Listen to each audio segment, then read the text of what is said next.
Hello, everyone. We're live. It is Megan here with Florentis Learning. Welcome back for those of you who have been here before to some of our webinars. And I am super excited to have Lacie with us today. Lacie is a teacher from Oregon and teaches online lessons and has been using some of the lessons from Florentis Learning. So welcome, Lacie. Hi. And can you tell us maybe just a little bit about the students you teach, sort of their ages, a little bit more about your teaching? Sure. So I teach online and in person. Right now, I'm building up my in-person students, but so I mostly have online students in China. I have one person online that's in America right now. And so yes, and a lot of my students want speaking lessons and they want to become proficient speakers of English. And so they're always asking. I just this morning had a student asking more about speaking lessons and when can we add more lessons for speaking, because that's what she wants to do. She wants to go to school in the UK, and so she wants to become proficient in English. That's awesome. And how old are your students usually? So I prefer younger students, but what I've been noticing is I attract older students for some reason. So this new student I got is 13 years old, and then the youngest student right now that I have is 7. Okay, So I would say from 7 to 13. excellent. And so today we're going to take a look at sort of how you use Florentis Learning in your classroom and how other teachers use Florentis Learning in their classroom and how that's making a difference for your students. And so for those of you who are not familiar with Florentis Learning, there are more than 450 lessons now available for teachers. This includes 6 levels of core ESL curriculum, super engaging, super interactive, and then 4 levels of speaking lessons, 1 level of writing lessons, and 1 level of phonics lessons so far. But we add new lessons every single week. And we're always sort of looking and saying, oh, what can I do to make this lesson better or more interesting or more engaging? And like Lacie, I use the lessons every day in my classroom as well with my students who are all online and actually all in China except one who is in Hong Kong, which is sort of similar, but Asia in that sort of time zone. So how long have you been teaching online, Lacie? So I believe it's going on a year that I've been teaching online. Maybe not, because the company I work for has you renew every 6 months, and I think I was prompted to renew with them, and so it may be 6 months. It feels longer. So, it must be 6 months because I started kind of researching during winter break in December of last year, and then I started applying for companies in the beginning of the new year in January, and I got hired with a company, and I started teaching, and I was told that, there's students from all over the world, not just China, but I only ever got students from China, and so I fell in love with teaching the students from China. I was like, I love these kids. They're so fun. They're so engaged. They want to be here. I just noticed that the company's lessons were kind of boring and the kids would get bored, and so I would kind of try to add my own flair to it, but I'm not a curriculum developer. And so when I decided to go independent, I was like, I need to find something that is made already like the companies had, but fun and engaging for the kids. And so that's why I love Florentis Learning, because it's like interactive. The kids get to push buttons. My older kids literally control the whole lesson. They do it themselves. I just sit there and hang out and, guide them through it and help where they need help, but they do it on the co-browser in Koala Go, and I love it. That's awesome. Do you have a favorite lesson? I love the speaking lessons. They're my favorite, and I know you just put the advanced lessons and I haven't had a chance to look at them, and I'm so excited to go check them out because my student that was just asking me this morning, I'm like, "Oh, I have something that might be what you're looking for." And so I'm excited to show those to her. And she actually asked, she's like, "Can we have class on Friday?" And we're not due for class again until Monday because she's so excited. I'm like, "Okay." So let's we can pull up one of the speaking lessons. I know maybe I'll pull up the Let's Be Friends lesson because that lesson was actually created for you, specifically. And you had a parent that was looking for very specific curriculum. And Yes. so sort of how did you handle that sort of request for, oh, I want this curriculum versus, interactive, engaging lessons like the Florentis Learning?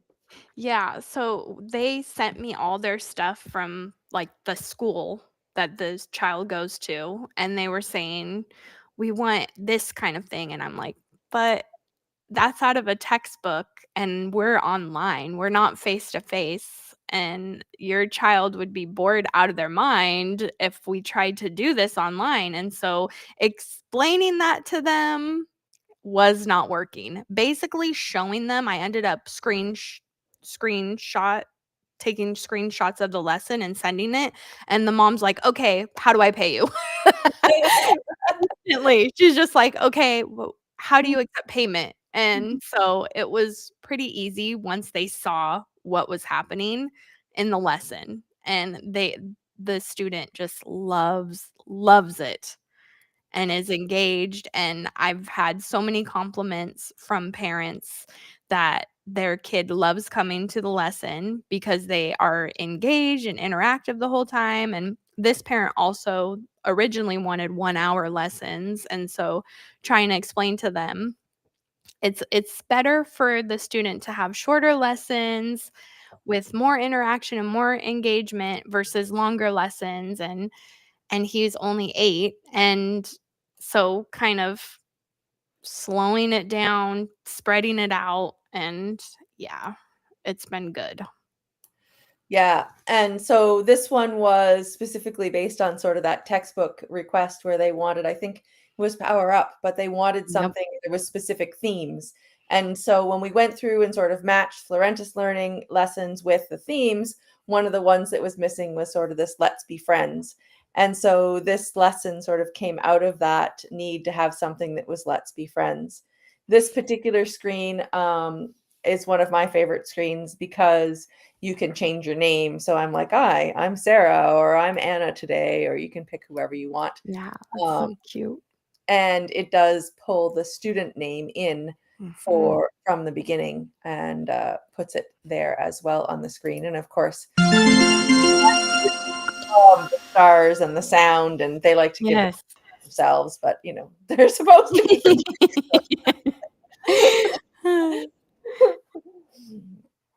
um, and but sometimes they decide that they need a star and they're gonna They earned one, so they give themselves one. yeah. And I like that we can switch roles. So I I don't love that, yes.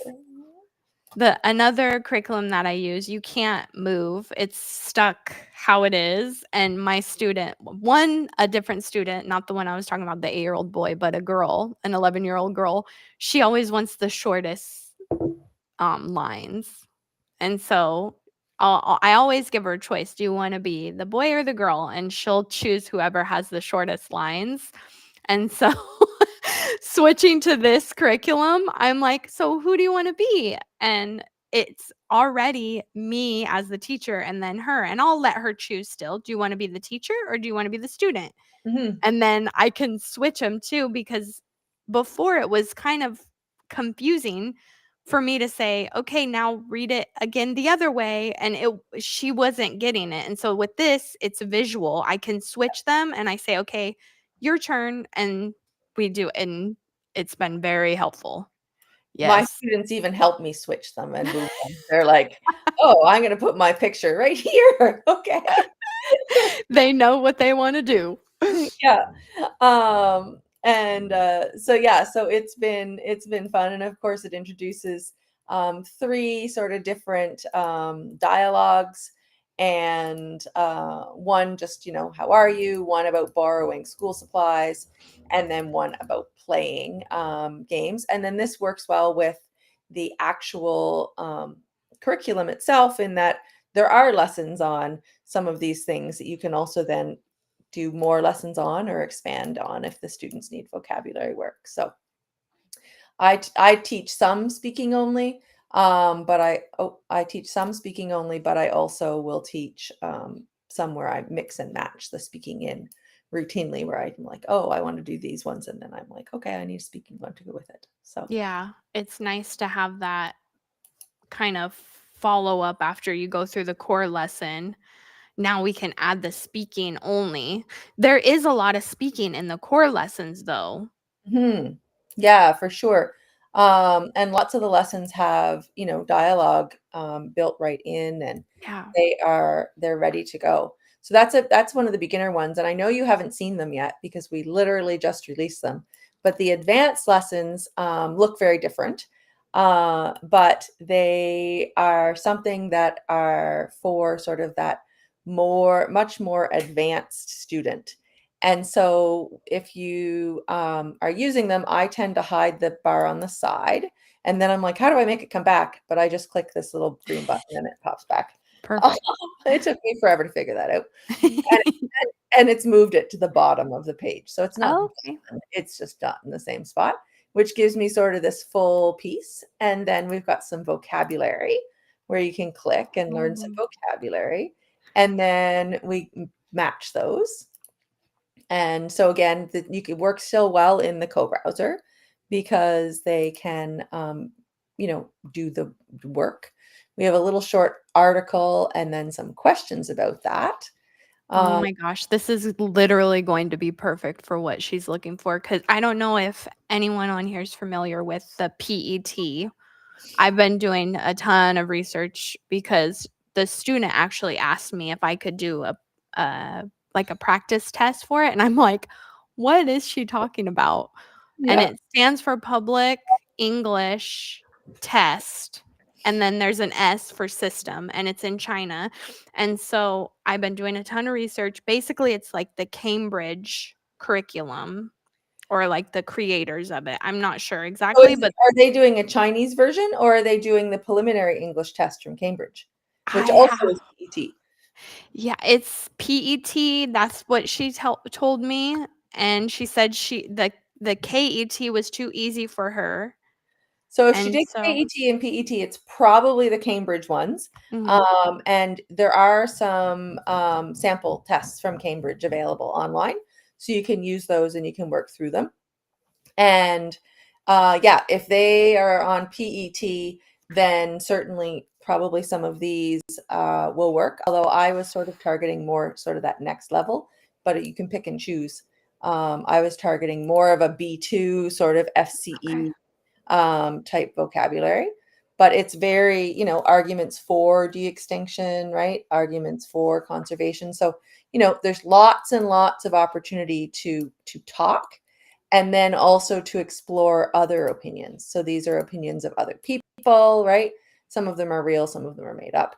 To choose some viewpoints, right? So do you agree with, the conservationist? Why or why not? Do you agree with the genetic scientist? Why or why not? So there's lots of speaking in there, but there are, and we can sort of take a peek at the topics. I've organized them into sort of six categories, which sort of align with the types of questions that they get on some of those exams. And there's like everything from like 4-day school weeks to banning smartphones to the teen who harnessed the wind to like the return of the wolf to saving coral reefs, animal superpowers. We get into science and technology with like, is lab grown meat the answer? Like, there's some interesting Dolly the sheep for people who remember the big debate around Dolly. Mhm. And then a bunch of culture and history lessons. Some of these ones are super interesting. Like, even I put one in the other day about the rugby team that crashed in the Andes Mountains and had to end up eating each other. Yes. right? So, like depending on your student and their age and their audience, there'll be some really interesting things to chat about. The mystery of Yeah. Stonehenge or the Bermuda Triangle, Ooh. and then some stuff around sort of work in the future, like robots in the warehouses. And they all have sort of that similar idea, like vocabulary, practice that vocabulary, article, and then lots and lots and lots of speaking. So these are the I'm newest. Yeah, they're excited. super exciting. It was International Literacy Day on the 8th, so I have a student that I'm using these with, and I was like, oh, it's International Literacy Day. I could have a lesson and talk about International Literacy Day. So that's what we did. That's Um, awesome. and it was sort of interesting because the question I'm going here with is, with smartphones and voice to text, do you still need to learn to read and write? Hmm. So, or do you just talk to your computer? Yeah. So anyway, and then some different viewpoints from different people. So that was sort of cool. Um, it made for a good conversation for sure. So, I um, bet. yeah. Anyway, what other types of requests have you gotten from parents? A lot of just a lot of times the parents will say, my student, it has foundational skills, but they never have a chance to practice speaking. And so can you just do speaking lessons? And so no, they don't want core lessons. They don't want like phonics. They don't want any grammar, just speaking. And it's like, well, speaking kind of includes grammar and it's going to include some reading. So sure, like Exactly. can't eliminate those things. And one specific mom was like, my child doesn't need, you know, any, any of the extra stuff. They have a very good school. They don't need it. And they just need speaking. And so it's very helpful to have just the speaking lessons.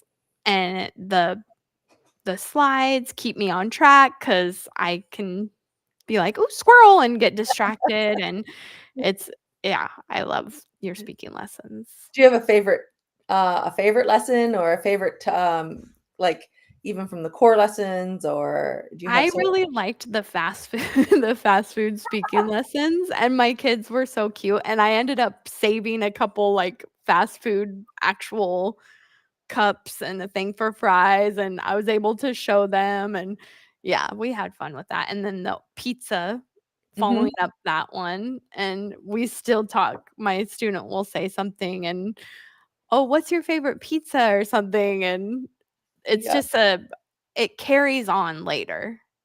yeah. I have a student that I did those lessons with, and he's like, "Where's the ice cream lesson?" And I'm like, Oh, that's a good idea. We "Maybe need I'll have dessert. an ice That's cream true. lesson." And I'm like, "Why?" "Well, I need to eat ice cream." I'm like, "Okay, That's great." true. There are a lot of different flavors of ice cream too. Yeah. That's good inspiration. So, we can have multiple scoops. We can have waffle cones versus regular cones versus a dish. So, That's there's some true. options there. So we might have an ice cream speaking lesson in the future. Yeah, I Um, like that, like so visiting an ice cream shop. yeah, like the dairy bar or the ice cream parlor or whatever. So, Yeah, that sounds yeah. fun. Anyway, so we might do that, but he wanted ice cream after we talked. I wanted pizza after. I'm like, "I'm hungry." Um, the Do you teach some students beyond speaking, or are you mostly teaching speaking? So, right now, I am doing some core lessons too, um, with the one student, the speaking's added in because he's foundational, and he's kind of struggling a little bit, and so I'm slowing down, and it seems to help to slow down, take more time, and that's another reason why I like kind of being my own boss, like independent from a company, it's like the companies just want you to go through the lessons. And I kind of was doing that at first. And then I realized, like, I don't have to do that. Like, I can slow down. I could go back if I want to. I Yeah. can, take longer if I want, and it's okay. No one's watching over me making sure I'm doing this. You provide these lessons for us, but you're not like telling us how to use them or what to do. And it's different that way, especially because I started with the company. I was so used to a certain way, and the freedom of it's very good. It's very important to me.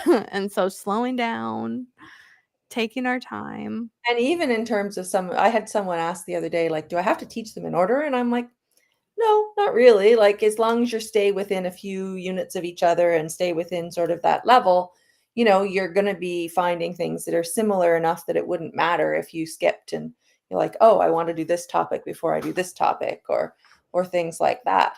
And then I also like to mix and match. I'm like, okay, brand new student, I'm going to do core level 1, and then I'm going to do a phonics lesson. And then I'm going to do a core lesson, and then I'm going to do a phonics lesson, and Yes. sort of alternate a bit back and forth.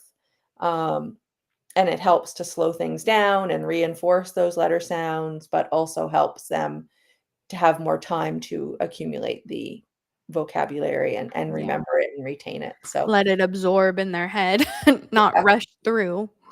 especially when parents might want to have many lessons in the run of a week, and so sometimes if you are going through them lesson by lesson and you're not taking time to shove in a speaking lesson or a writing or a phonics or something else, it's like, oh, we just finished another unit and a unit and a unit and a unit. And then Yeah. they don't remember some of the earlier lessons. Um, so how does using the lessons from Florentis Learning help you to sort of save time, make it more possible as an independent teacher? Because obviously, one of the advantages of with a company is you log in and it's there and you just teach, right? Yeah. Whereas as an independent teacher, you've got to manage all of the administration, like everything, right? So, what is important for you there? My thing is the trial lesson setup that you have. I love it, and it gets me going. It pretty much seals the deal. Like, I think I've only had one trial lesson in the last 2 months where they haven't bought classes. And so That's that awesome. feels really good. Yeah. And it feels really good, and it's like, "Okay, I'm doing this," and then I can match up where they're at with the Florentis lessons, and, and add in the speaking if that's what the parents are mostly saying they want. And I honestly, when that's happening, when I know the parents only want speaking, I can kind of, after the assessment, assign them how you have it broke down. And so, and like like we were just saying, if it doesn't align with them, I can stop and I can go back, or I can go ahead. And I've done that multiple times with a student that was like, "This is too easy." So I was able to just be like, "Oh, okay, I'm glad you told me that," and skip to the next lessons. So, Yeah, and sometimes I find that the parents who are looking for speaking, after they start using them, realize, oh, wait, there is speaking in these things, right? Like um, it's not all just reading. And so I think some of it comes from what they're used to too. They might be used to a lesson that's a little bit different, that has a lot of reading or grammar or something in it. mhm. But even this sort of warm-up screen, which you see in all of the lessons, is like it's interactive, right? And it gets them speaking right from the very beginning of the lesson. Yep. They walk in Yep. the door. And so this particular one is a shopping lesson. And we talk about comic books and comics and toys. This is one of my favorite lessons. And we have games and video games, and then we have these fun puzzles, which my students like to do. Um, Ah. And then, but there is, as we get into this, so then it's a comic book, obviously. There's some spelling, which is still all interactive, so it's super easy but helps to reinforce those skills. And then some questions that we're still talking about, right? But a lot of the Yeah. sentences, a lot of the reading has this sort of dialogue look. So a parent who's looking over the shoulder is like, oh, okay, they're still doing speaking. It's just it's supported by some pictures and some stuff, Yeah. right? And it helps with their reading, and it's funny, one of my students specifically doesn't like to read, and it's like they don't realize they're reading when they're reading the dialogue. And I'm like, "Okay, you're reading, you're practicing reading and speaking." So, Yeah. And even these ones don't have a lot of reading on them, right? So they get to sort of do a little bit of both. And but there's lots of pictures. So the students will be like, oh, do you like comics? Yes, I do, right? yes. Or even this crazy picture, like, uh-oh, you're gonna get in trouble. So they the students I found, I can sort of trick them, right? Into thinking that, or trick the parents, I guess, into thinking that it is all still speaking when I'm Yeah. trying to build some foundational skills. Yep. And they seem There's to, pizza. yeah, there's pizza. Exactly. And another speaking lesson for like slide too. So with some little helpers if they need some help um along the way. Yeah, some of my students really need, like, the prompts and the guidance and the role playing where it shows, this is your turn to talk. This is and some of my students don't need that at all. They're ready to speak. They're Mhm. ready to talk about what they see, and I could ask questions and they can answer and Yeah. Um, no, and of course, as they become a little bit more experienced, those nice scaffolded, discussions where they've got the prompts and they've got the things help them right from the beginning, but then we can gradually release them from that and get them into something more like the new advanced lessons where there's not really any guidance. It's like, okay, let's have a conversation about this topic. So yeah. Yeah. it's it's a little bit different, but it certainly is fun for them. So, and my students also will click through. Do you ever use? I sometimes use some of the feedback, and I just copy and paste it, Yes, it's very helpful. and then It makes yeah, it so fast. and then I just change your child. Screenshot it. We're done. So Yep. um there's lots of sort of things depending on what people need or are looking for, and of course I'm super open to like, oh, I need this, or like, what about this? So Yeah. I You know. really are. I can bounce ideas off of you, and all of a sudden you've created a lesson. I'm going, "Oh, okay." Yeah, and for anyone who's watching, if you're looking for curriculum or if you teach online and independently, sort of what is your biggest challenge? What are you looking for? As Lacie said, I'm always looking for ideas, but I also like to create things that people will use and want and work for them. So by all means, drop a note in the chat. And if you haven't checked them out, we do have a free starter tier, which gives you a sample of all of the lessons. And then the placement assessment that Lacie uses in her trials is also available completely free. And so you can get started with both of those tools for nothing. So um, and then if you decide that you need lessons, if you want a subscription, it works out to about $10 a month. And if you need something more than that, oops, that's not what I need to paste. I'm going to try and paste the link here for everyone in the chat, but I will add it to the description as well so that people can find it after the live. Let's see. There, it showed the link. Excellent. And so Yay. there is our free sample pack.